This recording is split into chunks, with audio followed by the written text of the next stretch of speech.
আমি এটার তীব্র নিন্দা জানাই। প্রত্যেকটা খুন বড় নির্মম।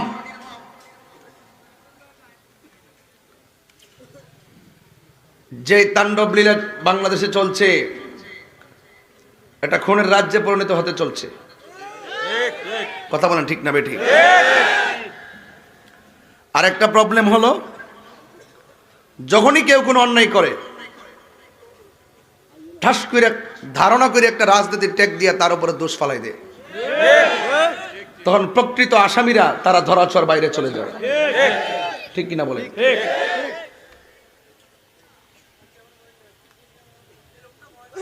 প্রশাসনকে আমি দৃষ্টি আকর্ষণ করছি, আর ইন্টারিম গভর্নমেন্ট যে কোন তালে আছে আমি নিজেও জানি না।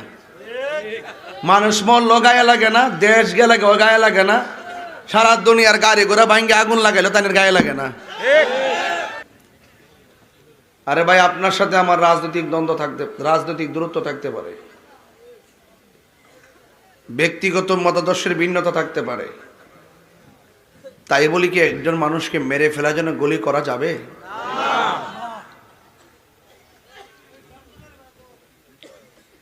আমি অত্যন্ত মর্মাহত হয়েছি, অত্যন্ত মর্মাহত হয়েছি। আমি মর্মাহত হয়েছিলাম পুবাইলের মসজিদের ইমাম আমাদের সুন্নি ভাই মাওলানা রইসউদ্দিনকে যখন হত্যা করা হয়, প্রকাশ্যে মব ভায়োলেন্সের মাধ্যমে তাকে হত্যা করা হয়েছিল। ওই সময় যদি হত্যাকারীদেরকে দৃষ্টান্তমূলক শাস্তির আওতায় আনা হতো, আজকে এই সুলাইমান হাদির উপরে প্রকাশ্য মেরে ফেলার জন্য গুলি করতে পারতো না। খুন খারাপই বেড়ে যাবে। আজকে দেখেছেন সুলাইমান হাদি নামে একজন ব্যক্তিকে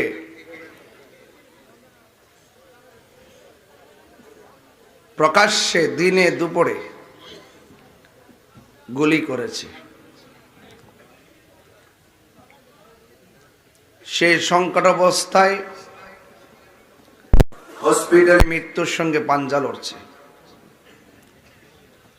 আরে ভাই, আপনার সাথে আমার রাজনৈতিক দূরত্ব থাকতে পারে, ব্যক্তিগত মতাদর্শের ভিন্নতা থাকতে পারে, তাই বলি কি একজন মানুষকে মেরে ফেলার জন্য গুলি করা যাবে?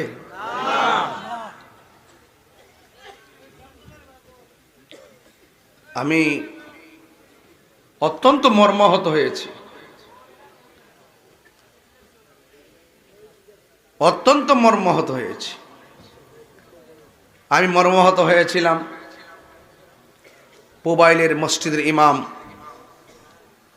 আমাদের সুন্নি ভাই মাওলানা রইসউদ্দিনকে যখন হত্যা করা হয়, প্রকাশ্যে মব ভায়োলেন্সের মাধ্যমে তাকে হত্যা করা হয়েছিল। ওই সময় যদি হত্যাকারীদেরকে দৃষ্টান্তমূলক শাস্তির আওতায় আনা হতো, আজকে এই সুলাইমান হাদির উপরে প্রকাশ্য মেরে ফেলার জন্য গুলি করতে পারতো না। আমি এটার তীব্র নিন্দা জানাই। প্রত্যেকটা খুন বড় নির্মম।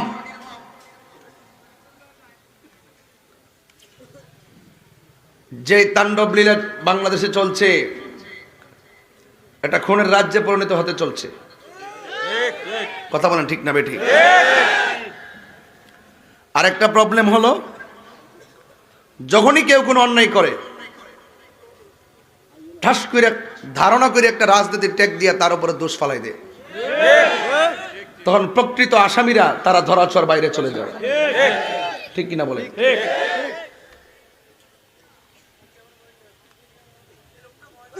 প্রশাসনকে আমি দৃষ্টি আকর্ষণ করছি, আর ইন্টারিম গভর্নমেন্ট যে কোন তালে আছে আমি নিজেও জানি না।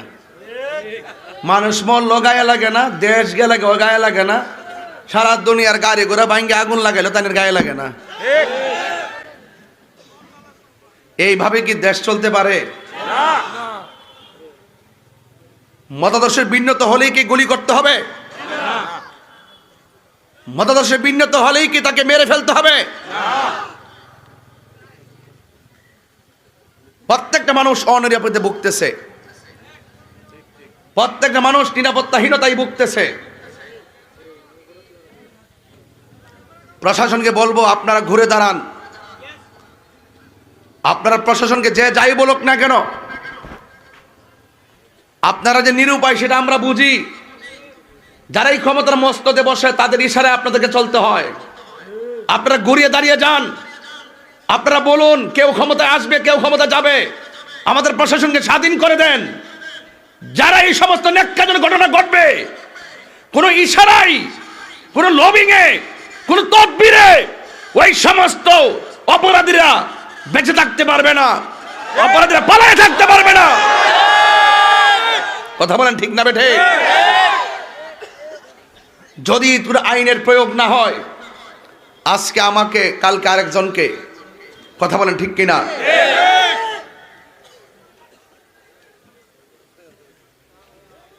এই জন্য আল্লাহ পাক যেন এই বাংলাদেশকে হেফাজত করে, আর এই মানুষগুলোর হৃদয়ে যেন আল্লাহ পাকের রহমত দান করে। ভাইয়ের আমার,